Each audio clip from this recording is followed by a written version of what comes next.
যে কোনো সবজি বা মাছের তরকারি আমার খুবই পছন্দের, আর সে কারণে আমার মাছের তরকারি রান্না করতে ভালোই লাগে। তো হ্যালো ভিউয়ার্স, আসসালামু আলাইকুম।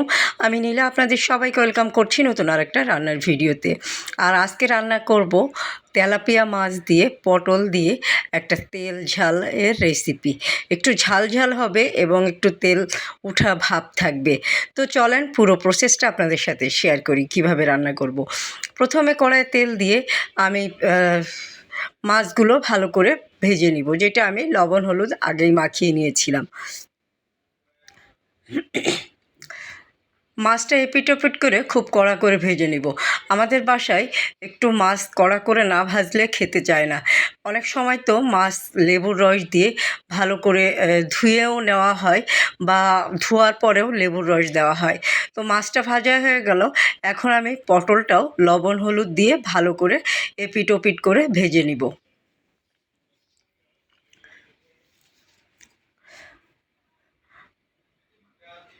পটল ভাজাটা হয়ে গেলে ভাজাটা নামিয়ে রেখে ওই পাতিলে আমি এখন একটু সামান্য তেল দিয়ে আলুগুলো ভেজে নিব। আলুগুলোতেও একটু লবণ হলুদ মাখিয়ে নিব।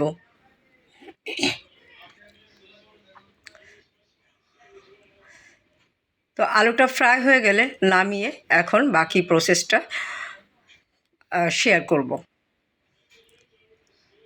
আলুটা ভাজা হয়ে গেল, এখন পাতিলে তেল দিয়ে পেঁয়াজ কুচি দিয়ে দিব। পেঁয়াজটা একটু বাদামি হয়ে আসলে অল্প একটু পানি দিয়ে দিব।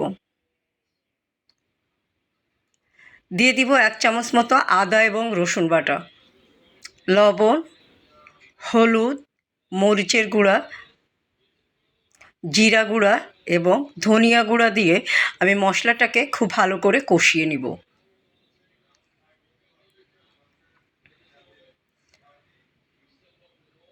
মশলাটা যখন তেলটা ছেড়ে দিবে, একদম কড়া ভাজা হয়ে যাবে, তখন আমি এটার ভিতরে পানি দিয়ে দিব।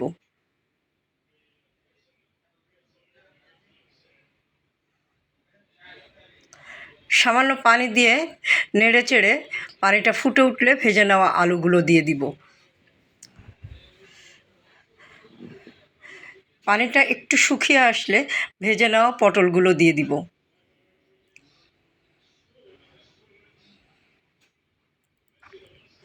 পটলটা দিয়ে ভালোভাবে নেড়ে চেড়ে 10 থেকে 15 মিনিট মশলাটার সাথে ভালো করে কষিয়ে নিব।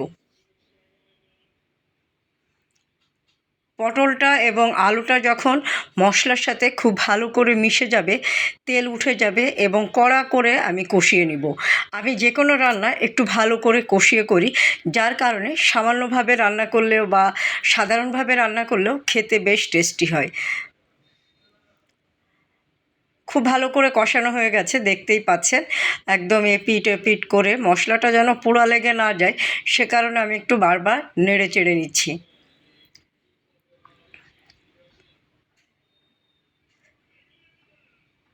খুব ভালো করে কষানো হয়ে গেলে আমি এটার ভিতরে দিয়ে দিব পরিমাণ মতো পানি। আলু এবং পটল কিন্তু সিদ্ধ হয়ে এসেছে, আর খুব বেশি সিদ্ধ করা যে লাগবে এটা না। দেখেন কি সুন্দর কালার এসেছে, তাই না? খুবই সুন্দর কালার এসেছে। এখন আমি পরিমাণ মতো পানি দিয়ে দিব।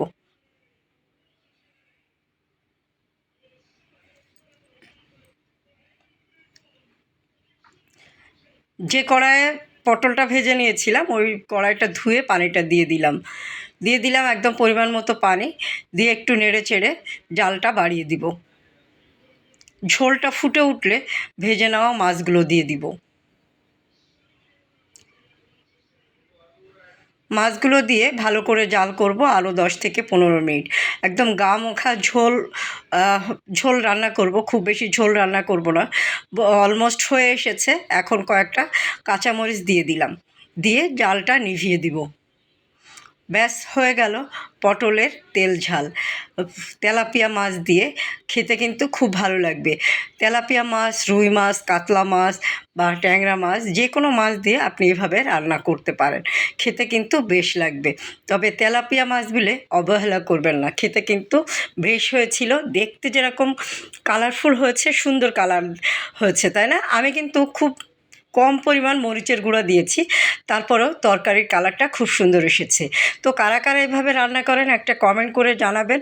আমার রান্নার ভিডিওটা আপনাদের কেমন লাগলো সেটা অবশ্যই জানাবেন। আর আমার চ্যানেলটা সাবস্ক্রাইব করে দিবেন, পেজটা ফলো করে দিবেন। ভালো থাকবেন, সুস্থ থাকবেন এবং আমার জন্য প্রে করবেন। আজকে এই পর্যন্ত। আল্লাহ হাফেজ। আসসালামু আলাইকুম।